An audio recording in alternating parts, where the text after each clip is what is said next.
Russian കൂലിപ്പട്ടാളത്തിൽ ചേർന്ന മലയാളിക്ക് ദാരുണാന്ത്യം. തൃശൂർ കുട്ടനല്ലൂർ സ്വദേശി ബിനിൽ ബാബുവാണ് റഷ്യ യുക്രൈൻ യുദ്ധത്തിൽ കൊല്ലപ്പെട്ടത്. ഇന്ത്യൻ എംബസിയുടെ ഔദ്യോഗിക അറിയിപ്പ് ബന്ധുക്കൾക്ക് ലഭിച്ചു.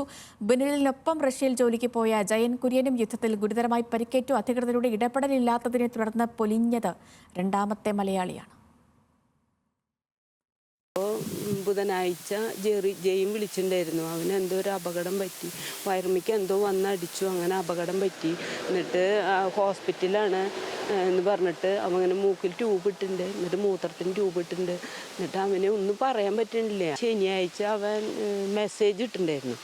ആ മെസ്സേജിൽ പറഞ്ഞത് എന്താ വെച്ചാൽ പറയാൻ പറ്റുന്നില്ല. അവൻ്റെ ഓപ്പറേഷൻ കഴിഞ്ഞു. ബുധനാഴ്ച വിളിച്ചപ്പോൾ തന്നെ അവൻ പറഞ്ഞു, ഇങ്ങനെ ബിനിലളിയനെ കാണാനില്ല.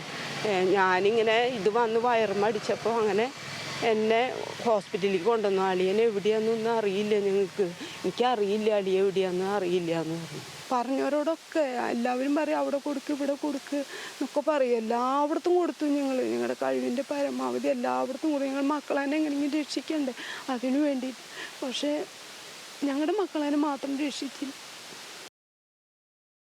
ലെവിൻ കെ വിജയൻ തുടരുന്നുണ്ട്. ലെവിൻ, ആ അമ്മ പറഞ്ഞതുപോലെ എല്ലാവരെയും അറിയിച്ചു, എല്ലായിടത്തും ഈ കാര്യങ്ങൾ എത്തിച്ചു. പക്ഷേ ജീവൻ മാത്രം രക്ഷിക്കാനായില്ല ബിനിൽ ബാബുവിൻ്റെ.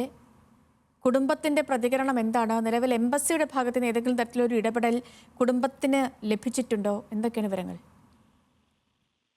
ഏതു കഴിഞ്ഞ ബുധനാഴ്ചയാണ് ഇത്തരത്തിലൊരു ശബ്ദ സന്ദേശം, ജെയിൻ കുര്യന്റേതായിട്ടുള്ള ശബ്ദ സന്ദേശം ബന്ധു സനീഷിന് ലഭിക്കുന്നത്. സനീഷിനോട് ജെയിൻ പറഞ്ഞത് തനിക്ക് യുദ്ധത്തിൽ ഗുരുതരമായ പരിക്ക് ചികിത്സയിലാണ്, ആശുപത്രിയിലാണ്, ബിനിൽ മരിച്ചു എന്നുള്ള നിലയിലായിരുന്നു.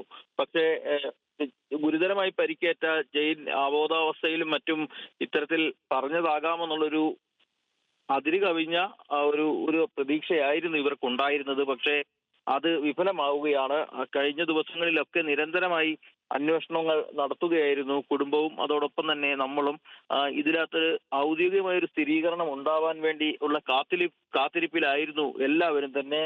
ഇന്നാണ് ഇന്ത്യൻ എംബസി അധികൃതർ ബിനിലിന്റെ കുടുംബാംഗങ്ങളെ നേരിട്ട് വിളിച്ച് ഇക്കാര്യം സ്ഥിരീകരിച്ചത്. റഷ്യൻ റഷ്യൻ ഡിഫൻസിന്റെ ഭാഗത്തു നിന്നും ഇത്തരത്തിലൊരു അറിയിപ്പ് തങ്ങൾക്ക് ലഭിച്ചിട്ടുണ്ട്. ഔദ്യോഗികമായി അവർ വിവരം സ്ഥിരീകരിച്ച് ഒരു രേഖാപ്രകാരം തന്നില്ലെങ്കിലും റഷ്യൻ ആർമി ഉദ്യോഗസ്ഥർ തന്നെ നേരിട്ട് ഇന്ത്യൻ എംബസി അധികൃതരെ ഇത്തരത്തിൽ ബിനിൽ കൊല്ലപ്പെട്ടതായി അറിയിക്കുകയായിരുന്നു. കഴിഞ്ഞ ബുധനാഴ്ച ഈ ശബ്ദ സന്ദേശം ലഭിക്കുന്നതിനും ദിവസങ്ങൾക്ക് മുൻപ് ആണ് ഉക്രൈനിലോ റഷ്യയിലോ അതിർത്തി പ്രദേശമായതുകൊണ്ട് തന്നെ ഇത് ഏത് രാജ്യമാണ് എന്നുള്ളത് വ്യക്തമല്ല. പക്ഷേ ഈ യുദ്ധബാധിത മേഖലകളിൽ വെച്ച് ഷെല്ലാക്രമണം ഉണ്ടാവുകയും ഷെല്ലാക്രമണത്തിൽ തൽക്ഷണം ഈ അവിടേക്ക് യുദ്ധസാമഗ്രികളും മറ്റും എത്തിക്കാനെത്തിയ ബിനിൽ കൊല്ലപ്പെടുകയും ജെയിന് ഈ ഗുരുതരമായി പരിക്കേൽക്കുകയുമായിരുന്നു. ജെയിനെ അവിടെ നിന്നും റഷ്യയിലെ പ്രാഥമിക ചികിത്സ നൽകിയതിനു ശേഷം മോസ്കോയിലേക്ക് ഇപ്പോൾ മാറ്റിയിട്ടുണ്ട്. മോസ്കോയിലെ ആശുപത്രിയിൽ അഡ്മിറ്റായി ഗുരുതരമായി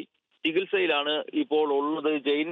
അതോടൊപ്പം തന്നെയാണ് ബിനിലിന്റെ കാര്യം. ബിനിൽ തൽക്ഷണം ആ സംഭവത്തിന് ശേഷം സ്പോട്ടിൽ വെച്ച് തന്നെ മരിച്ചതായാണ് നമുക്ക് നമ്മുടെ അന്വേഷണത്തിൽ മനസ്സിലാക്കാൻ സാധിച്ചത്. മാത്രമല്ല അവിടെ നിന്ന് ബിനിലിന്റെ ബോഡി ഈ പുറത്തേക്ക് മാറ്റുന്നതിനും വലിയ ബുദ്ധിമുട്ടുണ്ടായിട്ടുള്ളതായിട്ടാണ് നമ്മൾ മനസ്സിലാക്കുന്നത്.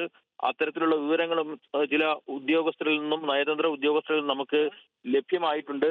ഇവരെ എത്രയും വേഗം രക്ഷിക്കണമെന്ന് ആവശ്യപ്പെട്ടുകൊണ്ട് ഈ മലയാളി യുവാക്കളായ മറ്റു പേർ സന്തോഷ് ഷൺമുഖൻ, റിനിൽ തോമസ്, സിബി തോമസ് തുടങ്ങിയ 3 മലയാളികൾ ഇവർക്കൊപ്പം എത്തിയ സംഘത്തിൽ റഷ്യയിലെത്തിയ ഈ 3 പേരും ന്യൂസ് മലയാളത്തിന്റെ വാർത്തയെ തുടർന്ന് വന്ന സമയം മുതൽ ഏത് വിധേനയും നാട്ടിലേക്ക് രക്ഷപ്പെടണമെന്നുള്ളൊരു ആഗ്രഹവുമായി ഇവിടെ താമസിച്ചു വരികയായിരുന്നു. 2 പേരും ബങ്കറുകൾക്കുള്ളിലും പട്ടാള ക്യാമ്പിലെ ഇരുട്ടുമുറികൾക്കുള്ളിലും ഇരുന്നു കൊണ്ട് അവർ നമ്മളോട് സഹായം അഭ്യർത്ഥിച്ചു.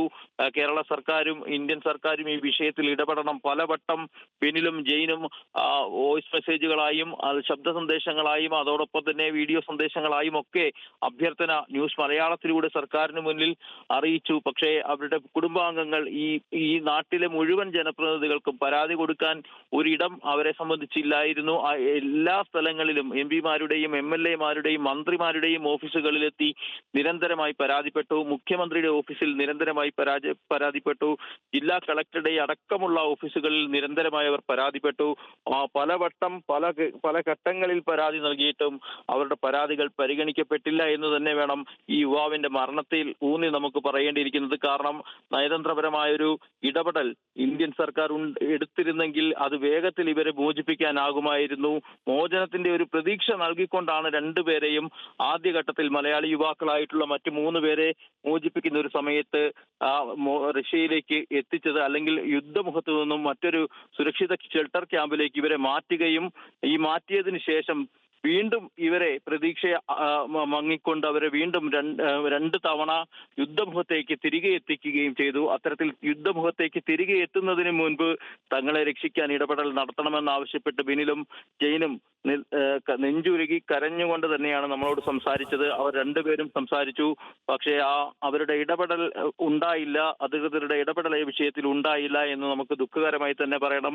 ഈ മാതാപിതാക്കളും ബന്ധുക്കളും ബിനിലിന്റെ ഭാര്യ ജോയ്സി അടക്കമുള്ളവരുടെയും പരാതികൾ കണ്ടുകൊണ്ട് ഓർത്തഡോക്സ് സഭാ അധ്യക്ഷനും ഈ വിഷയത്തിൽ ഇടപെട്ടു. ഡൽഹിയിൽ വെച്ച് നടന്ന ചടങ്ങിൽ റഷ്യൻ അംബാസിഡർക്ക് ആ സഭാ അധ്യക്ഷൻ തന്നെ നേരിട്ട് പരാതി കൈമാറി. പക്ഷേ ഇത്തരത്തിലെല്ലാം പരാതികൾ പല രൂപത്തിൽ പല ആളുകളിൽ നിന്നും ഇവർ 2 ചെറുപ്പക്കാരുടെ കാര്യത്തിൽ എത്തിയെങ്കിലും അത് വേണ്ട വിധത്തിൽ അതിൽ ഇടപെടൽ നടത്താൻ വിദേശകാര്യ മന്ത്രാലയത്തിനടക്കം സാധിച്ചില്ല. കേന്ദ്രമന്ത്രി സുരേഷ് ഗോപിക്ക് അടക്കം ഈ ബന്ധുക്കളായിട്ടുള്ള ആളുകൾ നിരവധി തവണ പരാതികൾ നൽകിയതാണ്. പക്ഷേ ആ പരാതികളിന്മേൽ ഒരു പരിഹാരമുണ്ടാക്കാൻ ഒരാളുടെ ഭാഗത്തു നിന്നും കാര്യമായ ശ്രമങ്ങൾ ഉണ്ടായില്ല എന്നുള്ളതാണ് തന്നെയാണ് നമുക്ക് ഈ വാർത്തയുടെ യാഥാർത്ഥ്യ ബോധത്തിൽ ഊന്നിക്കൊണ്ട് നമുക്ക് പറയേണ്ടി വരിക. കാരണം ഈ ഡിസംബറിലും ഈ വിഷയം പാർലമെന്റിൽ ചർച്ചയായതാണ്.